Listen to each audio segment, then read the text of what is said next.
Civil War, also known as the War of Secession, was one of the most influential wars in American history. However, there's a lot about this war that is forgotten. Many people know about certain battles, like Charleston, Richmond, and others, but not many people know about Sherman's march through Georgia. Hi, I'm Timothy Walmart, and today I'm going to be leading you through Sherman's march through Georgia. Our story starts in Atlanta.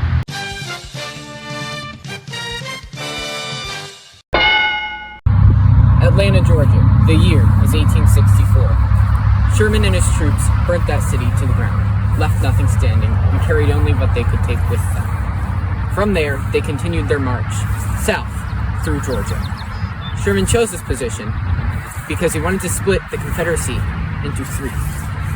The Confederacy was starting to weaken at this point, and he needed a decisive blow to show that Abe's presidency wasn't at a loss. Sherman took his troops and split them into two wings. One 60,000 wing would go up to Tennessee to control the Confederate threat there. The other wing, 62,000, would go through Georgia to control the Confederates in that area. Sherman from there further split his 62,000 troops into two wings, 30 miles apart. This made his march incredibly impossible to calculate, as Confederate soldiers had no idea where he would strike. However, this all culminated in a fierce battle at Griswoldsville.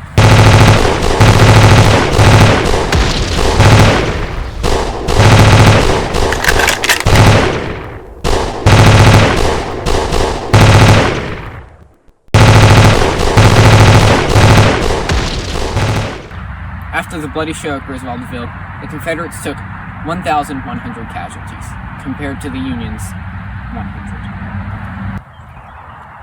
Hey Davis, what are my lines? Oh, we're recording.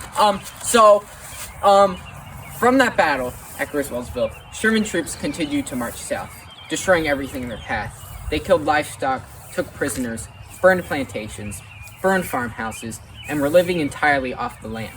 That was Sherman's plan from the beginning. He wanted to wreak as much havoc on the Confederate population and live on the land as much as possible. From there, many skirmishes occurred. During those many skirmishes, the Union prevailed, and the Confederates kept coming at a loss.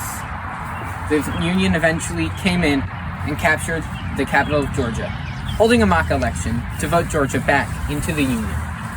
The Union troops kept marching, wreaking even more havoc on Confederate land, population, and their soldiers. They even liberated some prisoner of war camps, and got some unlikely help from Mr. Foster and his troops, who came in and fought at Honey Hill, joining the march. The Union troops reached the outskirts of Savannah, Georgia, a Georgian coastal city on the edge of the Atlantic, around December 10th, 1864. However, when they arrived, they found that 10,000 Confederate troops were dug in and ready to defend. It seemed like it was going to be a long and brutal battle.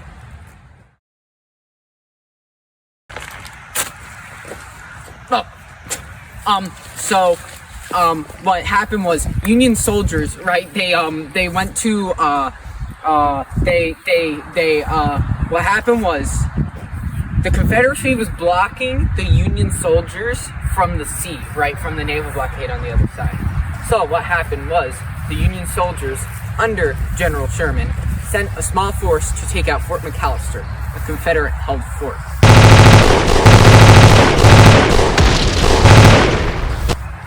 It fell in about 15 minutes. They were through. General Sherman contacted the rear admiral of the fleet in the region, asking if he could provide bombardment and make sure the Confederates could not escape the region. The admiral agreed, and Sherman sent a letter to the Confederate forces, stating what situation they were in. After receiving the letter, the Confederate general in the area decided that rather than surrender, they would flee. He took his forces and crossed a bridge, leaving the region to Union hands. A little while later, on the next morning, the mayor rode out of the city. However, his horse was captured by fleeing Confederates and taken from him. The mayor and General Sherman decided to come to a peace agreement. The city would surrender peacefully, without any force, and Sherman would leave the citizens to all their property and not destroy the city like he did to Atlanta. The city was captured, and General Sherman sent home a letter to Lincoln, telling him that he had given him Savannah for a Christmas present. After Savannah surrendered, Lincoln wrote back, congratulating Sherman and his forces on the victory in the area. After that, Sherman took his forces north to South Carolina, the state that seceded first. That state would receive the same treatment as Georgia, even worse, and Sherman's march would stop in 1865 once the Confederate States of America surrendered. Thank you all for watching Dirt News Documentaries.